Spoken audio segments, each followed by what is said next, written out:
भारत के मुख्य न्यायाधीश श्रीमान डी.वाई. चंद्रचूड़ जी, केंद्रीय कानून मंत्री मेरे साथी श्री अर्जुन राम मेघवाल जी,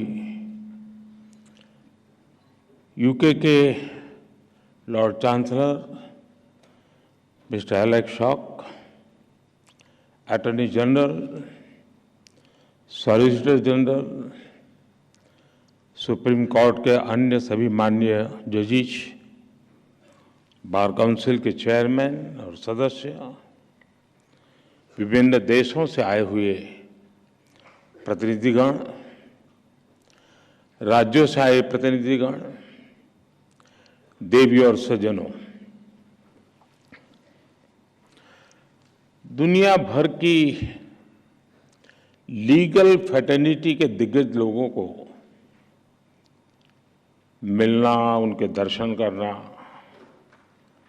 ये मेरे लिए एक सुखद अनुभव है।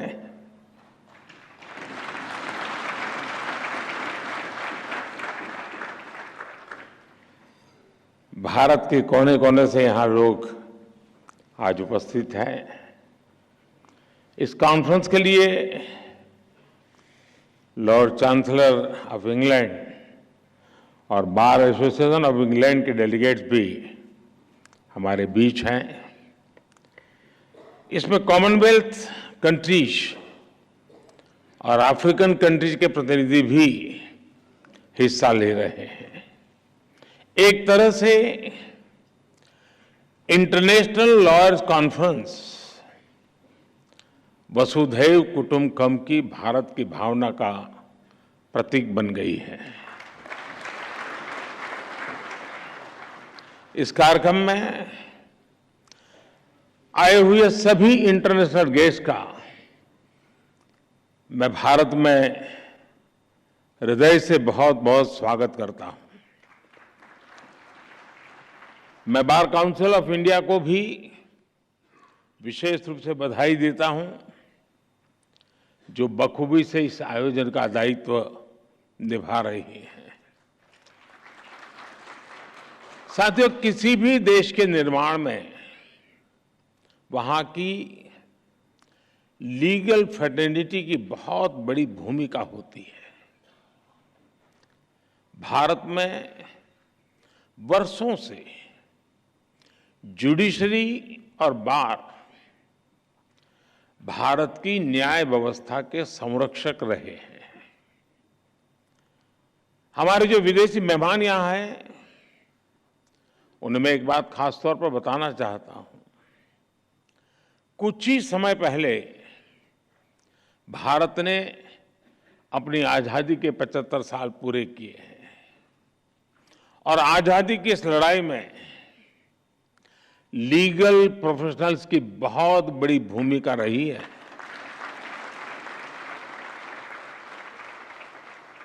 आजादी की लड़ाई में अनेकों वकीलों ने चलती हुई वकालत छोड़ करके राष्ट्रीय आंदोलन का रास्ता चुना था।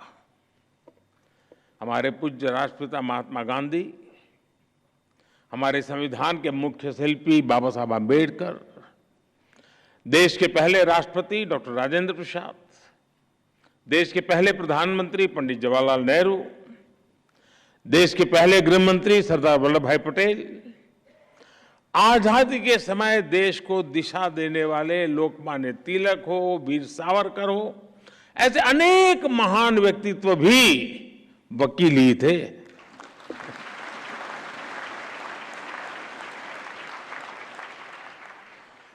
यानी लीगल प्रोफेशनल्स के अनुभव के ने आजाद भारत की नींव को मजबूत करने का काम किया।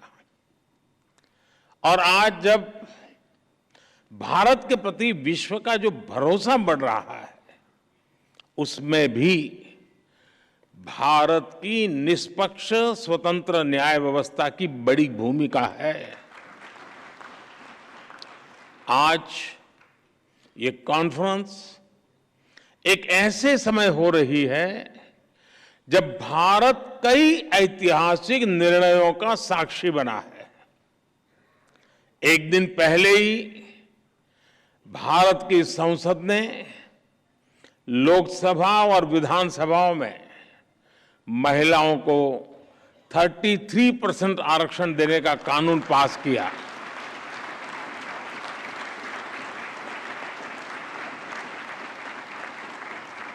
नारी शक्ति वंदन कानून भारत में विमेन लेड डेवलपमेंट की नई दिशा देगा, नई ऊर्जा देगा।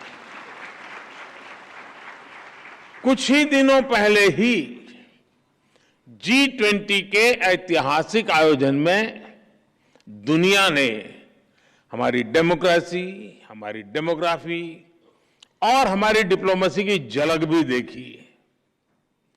एक महीने पहले आज के ही दिन भारत चंद्रमा के साउथ पोल के समीप पहुंचने वाला दुनिया का पहला देश बन गया था। ऐसी अनेक उपलब्धियों के आत्मविश्वास से भरा भारत आज 2047 तक विकसित होने के लक्ष्य के लिए मेहनत कर रहा है और निश्चित तौर पर इस लक्ष्य की प्राप्ति के लिए भारत को एक मजबूत, निष्पक्ष, स्वतंत्र, न्यायिक व्यवस्था का आधार चाहिए। मुझे विश्वास है इंटरनेशनल लॉयर्स कॉन्फ्रेंस इस दिशा में भारत के लिए बहुत ही उपयोगी साबित होगा। मैं आशा करता हूं कि इस कॉन्फ्रेंस के दौरान सभी देश एक दूसरे की बेस्ट प्रैक्टिसेस से काफी कुछ सीख सकेंगे। फ्रेंड्स, 21वीं सदी में आज हम एक ऐसी दुनिया में रह रहे हैं जो डीपली कनेक्टेड है। हर लीगल माइंड या इंस्टीट्यूशन अपने जुरिडिक्शन को लेकर बहुत सचेत है, लेकिन ऐसी कई ताकतें हैं जिनके खिलाफ हम लड़ रहे हैं। वो बॉर्डर्स या जुरिडिक्शंस की परवाह नहीं करती। और जब खतरे ग्लोबल है तो उनसे निपटने का तरीका भी ग्लोबल होना चाहिए। साइबर टेररिज्म हो, मनी लॉन्ड्रिंग हो, आर्टिफिशियल इंटेलिजेंस हो और इसके दुरुपयोग की भरपूर संभावनाएं हो, ऐसे अनेक मुद्दों पर सहयोग के लिए ग्लोबल फ्रेमवर्क तैयार करना सिर्फ किसी शासन या सरकार से जुड़ा मामला नहीं है। इसके लिए अलग अलग देशों के लीगल फ्रेमवर्क को भी एक दूसरे से जुड़ना होगा। जैसे हम एयर ट्रैफिक कंट्रोल के लिए मिलकर काम करते हैं। कोई देश ये नहीं कहता तुम्हारा कानून तुम्हारे यहां, मेरा कानून मेरे यहां। जी नहीं, फिर किसी का जहाज उतरेगा ही नहीं। हर कोई common rules and regulations, protocols का पालन करता है।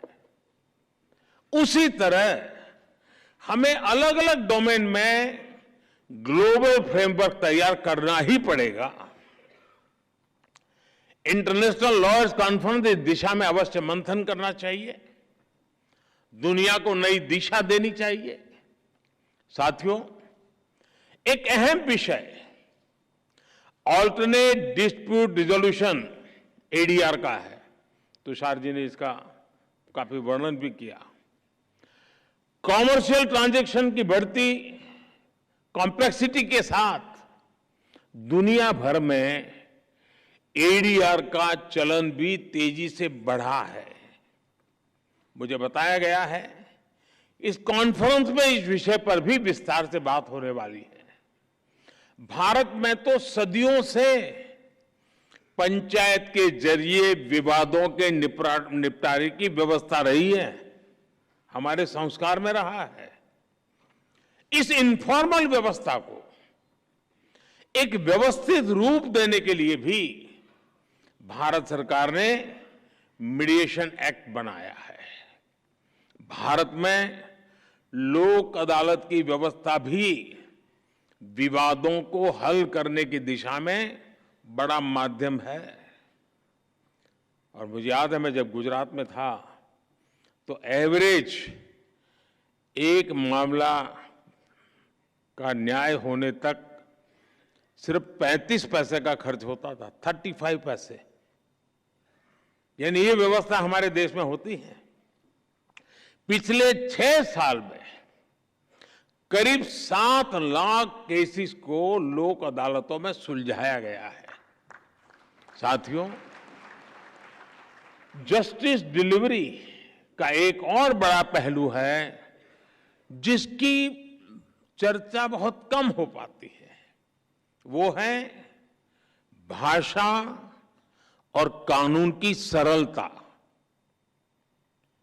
अब हम भारत सरकार में भी सोच रहे हैं कि कानून 2 प्रकार से प्रस्तुत किए जाए। एक, जिस भाषा पे आप लोग के आदी हैं वो वाला ड्राफ्ट होगा, और दूसरा देश का सामान्य मानवी समझ सके ऐसी भाषा।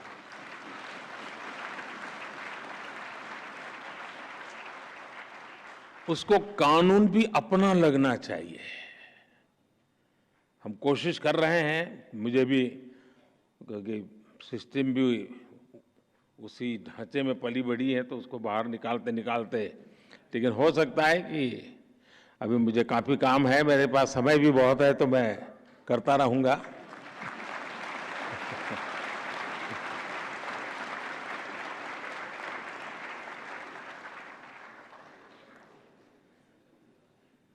कानून किस भाषा में लिखे जा रहे हैं, अदालती कार्यवाही की भाषा में हो रही है, ये बात न्याय सुनिश्चित कराने में बहुत बड़ी भूमिका निभाती है। पहले किसी भी लॉ के ड्राफ्टिंग बहुत कॉम्प्लेक्स होती थी। सरकार के तौर पर अब हम भारत में नए कानून, जैसा मैंने आपको कहा, 2 प्रकार से, और जितना ज्यादा हम सरल बना सके और हो सके उतना भारतीय भाषाओं में उपलब्ध करा सके, उस दिशा में हम बहुत सिंसियरली प्रयास कर रहे हैं। डेटा प्रोटेक्शन लॉ आपने देखा होगा, उसमें ये सिंप्लीफिकेशन का हमने एक पहली शुरुआत की है, और मैं पक्का मानता हूं कि सामान्य व्यक्ति को उस परिभाषा से सुविधा रहेगी। भारत की न्याय व्यवस्था में मैं समझता हूं ये एक बहुत बड़ा परिवर्तन हुआ है, और मैं चंद्रचूड़ जी का पब्लिकली मैंने एक बार अभिनंदन किया था, क्योंकि उन्होंने कहा कि अब कोर्ट जजमेंट का ऑपरेटिव पार्ट जो लिटिगेंट है उसकी भाषा में हम उपलब्ध कराएंगे। देखिए, इतने से काम में 75 साल लग गए, और ऐसे के लिए, इसके लिए भी मुझे आना पड़ा।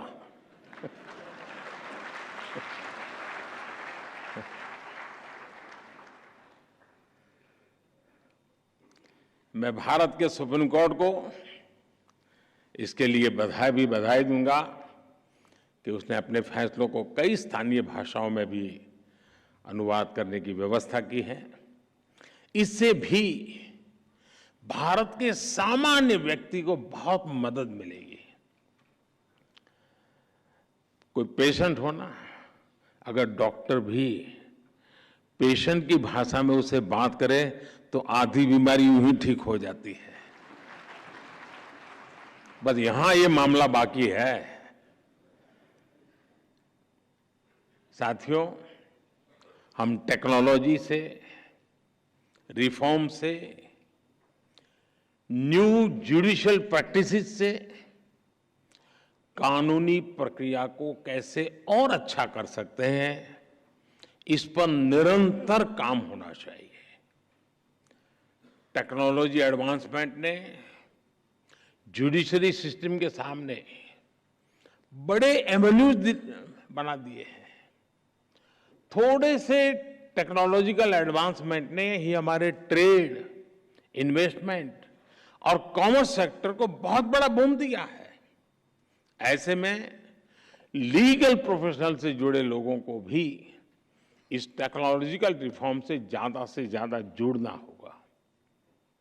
मैं आशा करता हूं कि इंटरनेशनल लॉयर्स कॉन्फ्रेंस न्यायिक व्यवस्थाओं के प्रति पूरी दुनिया का विश्वास बढ़ाने में सहायक सिद्ध होगी।